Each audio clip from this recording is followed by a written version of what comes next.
அஷ்டமத்து சனி. இதில் தனுசு ராசியுமே அர்த்தாஷ்ட சனியில் தனுசு ராசி, சிம்ம ராசி, இந்த ரெண்டுமே அஷ்டம சனி சிக்குது. அஷ்டம சனியில் தனுசு ராசி, தனுசு ராசிக்கு அர்த்தாஷ்ட சனி. அஷ்டமத்து சனி யாருக்கு சேருது அப்படின்னு பார்க்கும்போது அஷ்டமத்து சனி சிம்மராசிக்கு. அப்போ அந்த சிம்ம ராசியில் மகம், உத்திரம் ஜாஸ்தி பாதிக்கும். மகத்தையும் பிரித்து எடுத்துடுவார்.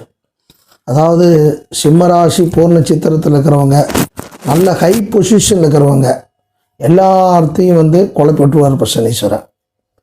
அவங்க வார்த்தைகளால் நண்பர்கள் நிறைய இழப்பாங்க. சொந்த பந்தங்களுக்குள்ள இப்போ நிறைய பிரச்சனை வரும் சிம்மராசிக்காரங்களுக்கு. சுற்றி இருக்கிறவங்கள அவங்க கோபத்தால் சண்டை போட்டு பல பிரச்சனையாகி விலகி போயிடுவாங்க.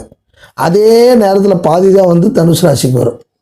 தனுசு ராசி சிம்மராசி ரெண்டு பேர்த்தையும் சேர்த்து தான் வச்சு பார்க்கணும். இந்த ரெண்டு பேரும் பார்த்தீங்கன்னா இப்போ வாயை கட்டி அமைதியாக பொறுமை காக்கணும். இல்லைன்னா சுற்றி இருக்கிறவங்களே அவங்களுக்கு பிரச்சனை பண்ணி போட்டு போயிடுவாங்க. அது தனுசு ராசிக்காரங்க ரொம்ப கவனமாக இருக்கணும்.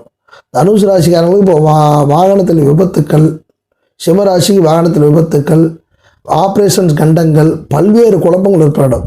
பணம் எக்கச்சக்கம் வரையும் யாரையும் நம்பி இப்போ அவங்க பணம் கொடுத்துடக்கூடாது. பணம் கொடுத்தாச்சுன்னா நாளைக்கு கோர்ட்டு கேஸு வழக்கு நிறைய வரும். பொதுவாக தனுசு ராசி சிம்மராசி கவனமாக இருக்கணும்.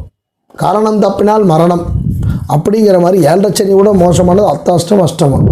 அதனால் சிம்மராசியும் இவங்களை தனுசு ராசியும் கவனமாக இருக்கணும். ரெண்டாவது இவங்க ரெண்டு பேரும் யாரை கும்பிட்டா ஜெயிச்சு வரலாம் அப்படிங்கும்போது சிவபெருமான் ரொம்ப சிறப்பு வழிபாடுகள் இருக்கும். ரெண்டாவது நவகிரகங்கள் வழிபாடு ரொம்ப விசேஷமாக இருக்கும். அதே நேரத்தில் சாதுக்கள், சன்னியாசிகள் ஜீவ சமாதி அமைஞ்சிருக்க இடத்துல சிம்மராசி தனுசு ராசியும் போய் வழிபாடு செய்தால் அவர்கள் இந்த 2.5 ஆண்டுகள் தப்பிப்பார்கள். இல்லைன்னா சிம்மராசியும் தனுசு ராசியும் பல நேரத்தில் அவமானப்பட வேண்டியது வரும். அவங்க ஏதோ ஒன்று பேசிடுவாங்க, அந்த பேசியும் விவகாரமாகி பூதகரமாகி அவமானப்பட வேண்டியது வரும். 2.5 வருஷம் தனுசு ராசியும் சிம்மராசியும் கவனமாக இருக்கணும்.